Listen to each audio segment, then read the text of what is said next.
Bozo som c'est simple. La réclame aujourd'hui elle est vitalisée par NordVPN. Et je sais qu'est-ce que vous allez me dire. C'est pas le morgen une VPN. On sait tous qu'il y a des autres VPN sur les internets, alors pourquoi tu nous parles toujours de NordVPN? Et pas parce que NordVPN ils font des things que les autres ils font pas. Faut que je t'explique. Par exemple, si tu utilises vous avez le VPN, ça coûte moins des sous, mais ça va beaucoup plus moins vite. C'est parce que NordVPN, ils ont tout plein des serveurs tout partout.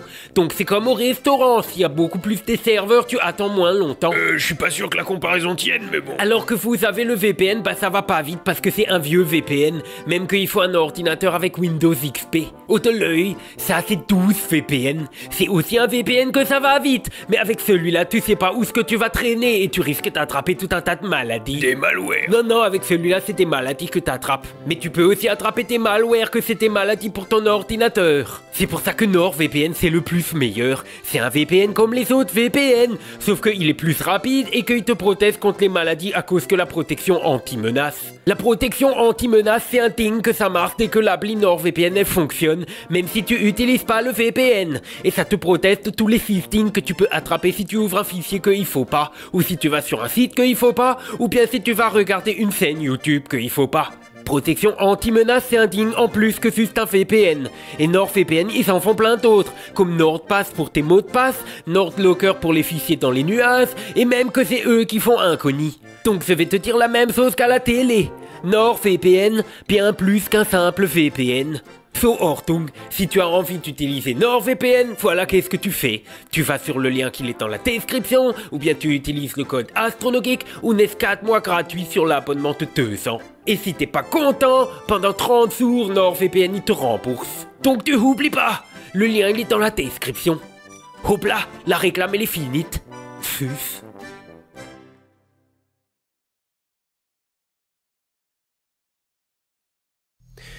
Beaucoup de mes vidéos abordent des sujets qui me sont suggérés par mon audience. Celle d'aujourd'hui en fait partie.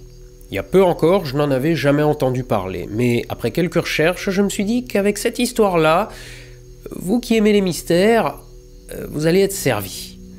Il s'agit du plus magistral détournement d'avion de l'histoire, effectué sans armes, sans qu'il y ait de morts ou de blessés, et dont l'auteur court toujours.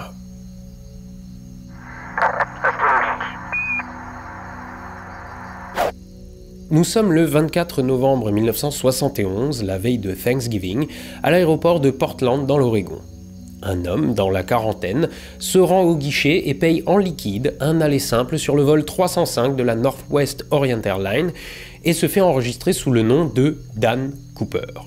Dans l'après-midi, alors que le temps est clair, un Boeing 727 de la compagnie décolle pour rejoindre Seattle. À bord se trouvent 37 passagers et 6 membres d'équipage, soit de quoi remplir à peine un tiers de la cabine. À peine l'avion est-il en vol que l'homme, assis à l'arrière, élégamment vêtu d'un costume d'affaires foncé, une chemise blanche, chaussé de lunettes de soleil et transportant avec lui un impair noir, un attaché-case et un sac en papier, commande un bourbon et du 7-Up à Florence Schaffner, l'hôtesse de l'air assise à proximité. Après avoir payé sa commande, il lui tend un mot. À cette époque, les hôtesses de l'air se faisaient continuellement draguer, et lourdement. Aussi, Florence Schaffner glissa le mot dans sa poche sans le lire. En la voyant faire, l'homme lui murmura « Mademoiselle, vous feriez mieux de regarder ce message. J'ai une bombe. » En effet, le mot disait « J'ai une bombe dans ma mallette, je m'en servirai si nécessaire. Je veux que vous restiez à mes côtés, vous êtes détourné. » Schaffner rend le mot à Cooper, s'assoit à côté de lui et demande discrètement à voir la bombe. Celui-ci ouvre son attaché-case, révélant une batterie, des câbles et 8 bâtons rouges que l'hôtesse prendra pour de la dynamite. Nous sommes donc en 1971 et à l'époque, on prend l'avion comme on prend le bus. On entre dans l'aéroport, on s'enregistre et on monte à bord sans plus de formalités. Aussi, à cette époque-là, les détournements étaient plutôt fréquents, principalement pour des revendications politiques ou des demandes de rançon. On est encore assez loin des attentats suicides façon 11 septembre, mais la récurrence de ces attaques poussera le gouvernement américain à mettre en place le contrôle systématique des bagages en 1973. Je me permets une petite parenthèse pour insister sur le fait que si aujourd'hui vous devez passer des heures dans les files d'attente des contrôles de sécurité, c'est grâce à une poignée de casse-couilles. Bref, Cooper annonce calmement ses revendications à l'hôtesse, assise à côté de lui, qui en prend note et se rend ensuite dans le cockpit afin de les transmettre au pilote qui annonça au contrôle aérien du Minnesota qu'il était victime d'un détournement et transmit les demandes de Cooper, à savoir 200 000 $ en petites coupures dans un sac à dos et 4 parachutes, le tout avant 17 h. Cooper formula ensuite une demande supplémentaire. Une fois à Seattle, l'avion devrait demeurer sur le tarmac, loin du terminal, les cachublots fermés afin d'éviter d'être pris pour cible par un tireur d'élite. Le camion de kérosène devrait en refaire le plein et une autre hôtesse, Tina Mucklow, devrait en descendre et chercher la rançon et les parachutes. Une fois ces exigences satisfaites, Cooper relâcherait les otages. Le commandant William Scott informa l'aéroport de Seattle de la situation et l'aéroport contacta le FBI. Les passagers, quant à eux, furent informés que leur vol aurait du retard à cause d'un problème technique mineur. Le président de la compagnie accepta de payer la rançon et ordonna aux membres d'équipage de coopérer. Petite parenthèse encore, c'est ce qui est le plus souvent demandé aux employés victimes de hold-up. Parce qu'il y a des assurances qui couvrent ce genre de risque et que coopérer est le meilleur moyen d'éviter que le bandit s'énerve. Donc on évite un maximum de bobos. Le vol 305 resta en attente au-dessus de Seattle pendant environ 2 heures, le temps pour le FBI de rassembler l'argent, de trouver les parachutes et mobiliser le personnel d'urgence au sol. Du point de vue de l'hôtesse, pendant le vol, Cooper sembla familier avec ce qu'il voyait par le hublot et parfaitement capable de se repérer. Il était poli, aimable même, et pas le moins du monde stressé par la situation. Pendant l'attente au-dessus de l'aéroport, Tina Mucklow demanda à Cooper pourquoi il avait détourné un avion de la Northwest Airlines, ce à quoi il répondit « Je n'ai aucun grief contre votre compagnie, j'ai juste un grief tout court ». Cooper engagea la conversation et offrit une cigarette à l'hôtesse. Durant le vol, il en fuma 8 lui-même. Oui, parce qu'à l'époque, c'était autorisé. Pendant ce temps, au sol, le FBI fait le tour des banques pour rassembler 200 000 $ en 10 000 billets de 20, chacun d'entre eux étant photographié afin de garder la trace de leur numéro. À 17h24, le pilote est informé que tout est prêt à l'aéroport et à 17h46, le vol 305 se pose à Seattle. Un seul membre de la compagnie approcha l'avion. Mucklow en descendit par la porte avant, récupéra la rançon et remonta à bord. Cooper accepta alors que l'on libère les otages, qui n'étaient toujours pas au courant qu'ils en étaient et ne l'apprirent qu'en arrivant au terminal rempli de journalistes. Pendant leur débarquement, Cooper vérifia l'argent. Mucklow, pour briser la glace, demanda en plaisantant si elle pouvait en avoir un peu. Cooper lui sourit et lui tendit une liasse qu'elle lui rendit immédiatement. Une fois le débarquement terminé, il lui demanda de retourner chercher les parachutes. Ne restèrent alors à bord que 4 membres d'équipage et Cooper, 2 hôtesses ayant demandé à débarquer, ce que Cooper les laissa faire. Schaffner en faisait partie, et juste avant de descendre, elle lui demanda si elle pouvait récupérer son sac situé juste derrière lui. Il lui répondit que, il allait pas la mordre. Quand Mucklow, resté à bord, lui tendit les parachutes, ainsi que des instructions écrites sur comment s'en servir, il répondit qu'il n'avait pas besoin de ces dernières. Mais le ravitaillement de l'avion prend plus de temps que prévu, et Cooper se plaint du fait que l'argent ait été apporté dans un sac de sport plutôt qu'un sac à dos. À l'aide d'un couteau de poche, oui, ça aussi c'était autorisé à bord, il ouvre l'un des parachutes et se sert de son sac pour y fourrer l'argent. Un officiel de la Fédération aéronautique américaine demanda une entrevue avec le pirate, ce que celui-ci refusa. Devant le retard pris par le ravitaillement, Cooper demanda au pilote de repartir en lui demandant de prendre le chemin de Mexico. Mais pas n'importe comment. Cooper exigea du pilote qu'il vole les trains et volets sortis à 185 km/h, 3000 mètres d'altitude et sans pressurisation de la cabine. Le copilote informa alors que voler dans ces conditions et sans le plein ne permettrait pas à l'avion d'atteindre le Mexique. Après discussion, ils décidèrent de se poser à Reno pour ravitailler. Le 727 avait une particularité intéressante, un escalier arrière. Cooper demanda à décoller avec l'escalier déployé.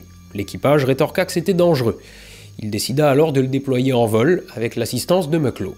Aux environs de 19h40, alors que le temps se gâte, l'appareil redécolle avec à bord pilote, copilote, ingénieur de bord, l'hôtesse Tina Mucklow et Cooper, et escorté de 2 F-106 et 1 T-33. Une fois en vol, Cooper demanda à Mucklow de l'aider à abaisser l'escalier arrière, ce qu'elle refusa de faire, de peur d'être aspirée à l'extérieur. Il lui dit alors qu'il allait le faire lui-même, lui demanda de retourner au cockpit, de fermer tous les rideaux sur son chemin et de ne pas revenir. Avant de partir, elle lui demanda de prendre sa bombe avec lui. Il lui répondit par l'affirmative. En partant, elle le vit enfiler le sac contenant l'argent et l'un des parachutes. Il ne s'était passé qu'une poignée de minutes depuis le décollage. Aux environs de 20 h, une alerte dans le cockpit indiqua à l'équipage que l'escalier avait été déverrouillé. Le pilote utilisa l'intercom pour demander à Cooper s'il avait besoin d'aide. Tout ce qu'il entendit en retour fut un « non ». L'équipage sentit alors ses oreilles se boucher, indiquant que la porte avait été ouverte. À 20 h 13, ils sentirent un léger changement de centrage, mais personne ne sortit du cockpit pour aller voir si Cooper était toujours à bord. Manifestement, Cooper avait sauté à 3000 mètres d'altitude dans une météo orageuse. Aucun des avions d'escorte ne remarqua quoi que ce soit. En approchant de Reno, le pilote utilisa à nouveau l'intercom pour informer Cooper du début de la descente et qu'il fallait remonter l'escalier par sécurité. Mais il n'eut aucune réponse. À 23h02, le Boeing 727 se pose à Reno, accueilli par le FBI, la garde nationale et la police, mais ceux-ci n'approchèrent pas de l'avion, de peur que le pirate ne soit toujours à bord. Mais le commandant de bord, s'aventurant dans la cabine, la trouva vide et après 30 minutes de recherche, tout ce qui fut retrouvé, c'était 2 parachutes et une cravate. Très vite, le FBI chercha des suspects et interrogea en outre un dénommé Daniel B. Cooper qui avait l'infortune d'avoir le même nom que le pirate. Enfin, non. Pseudonyme. Mais les journalistes confondirent D.B. Cooper avec Dan Cooper, le nom donné par le pirate à son enregistrement, et c'est le nom D.B. Cooper qui resta à la fois dans les journaux et dans la culture populaire. En effet, Dan Cooper, que l'on appellera D.B. Cooper parce que tout le monde le fait et que de toute façon c'est pas son vrai nom, a disparu dans la nature et n'a jamais été retrouvé. Les théories les plus folles ont été échafaudées à son sujet, de l'ancien militaire agent de la CIA jusqu'à l'extraterrestre. D'ailleurs, Marvel a exploité cette option en transformant le détournement de D.B. Cooper en pari entre Thor et Loki. Aux États-Unis, D.B. Cooper est adulé comme l'anti-héros parfait, le gentleman qui commet son casse sans faire aucune victime et sans se faire gauler. Il est régulièrement qualifié de génie, mais ce serait sans compter sur le biais du survivant. En effet, sur les milliers de détournements aériens qui ont eu lieu, il fallait bien qu'il y en ait un qui réussisse, sans qu'il y ait ni mort ni blessé et sans que le pirate ne se fasse choper. Donc D.B. Cooper n'était probablement pas plus génial que les autres, probablement juste un peu plus chanceux. Et encore que. En effet, il s'est quand même révélé malin, en tout cas nettement plus que le premier amateur venu. À commencer par son apparence physique. En effet, plusieurs portraits robots ont été réalisés à la suite du témoignage des hôtesses, qui auront affirmé au passage que Cooper était probablement maquillé. Ses cheveux étaient d'un noir brillant, laissant supposer qu'il les avait teints. Et rien de tel qu'un costard noir sur un mec rasé de près pour passer inaperçu dans un avion. Loin de l'image des barbus enturbanés qu'on en a le plus souvent, les pirates du 11 septembre étaient eux aussi propres sur eux. Ensuite, Cooper a manifestement demandé 4 parachutes pour laisser penser qu'ils étaient pour les membres d'équipage. S'il n'en avait demandé qu'un, il aurait pu être saboté. Et bien entendu, son comportement à bord, notamment la mise en œuvre de l'escalier arrière et de son parachute, montre qu'il avait un minimum d'expérience dans le domaine. De nombreuses théories ont donc été formulées sur son identité, les plus populaires étant qu'il ait été un ancien para de l'armée ou un employé de chez Boeing. On n'a aucune trace de lui avant le vol, si ce n'est son enregistrement, et presque aucune après le vol. En effet, n'ont été retrouvées à bord que des empreintes digitales n'ayant donné aucune correspondance, et une cravate dont il est impossible de dire avec certitude si c'était la sienne ou pas. Sur cette dernière ont été retrouvés des résidus de produits chimiques, laissant penser que son porteur s'est retrouvé dans un hangar d'assemblage d'avions. Alors, je pense personnellement qu'avant de penser que ça veut dire que c'était un employé de Boeing, ça peut simplement vouloir dire qu'il s'est rendu, à une époque où la sécurité n'était pas aussi parano qu'aujourd'hui, dans un hangar d'assemblage en se faisant passer pour n'importe qui, comme un ingénieur, pour jeter un œil de près aux avions. Si c'était sa cravate. Et rien n'est moins sûr.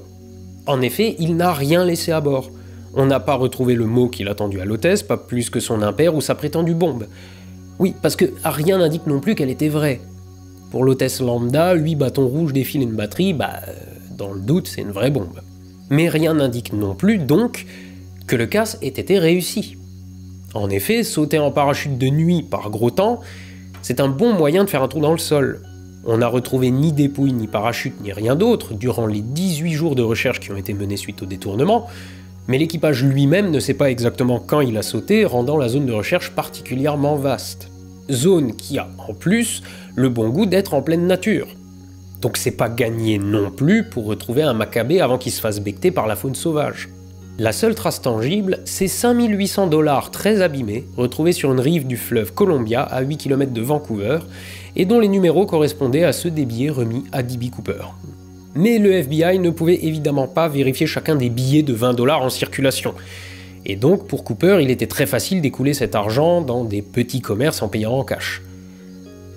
À moins qu'il n'ait fini avec son magot au fond du fleuve Columbia. D.B. Cooper inspirera 3 détournements du même style dans l'année qui suivit, ce qui contraint Boeing à poser sur ses 727 un système connu sous le nom d'Aile Cooper ou interrupteur Cooper, un petit dispositif externe qui se verrouille sous la pression dynamique de l'air quand l'avion est en vol, empêchant toute ouverture de l'escalier arrière.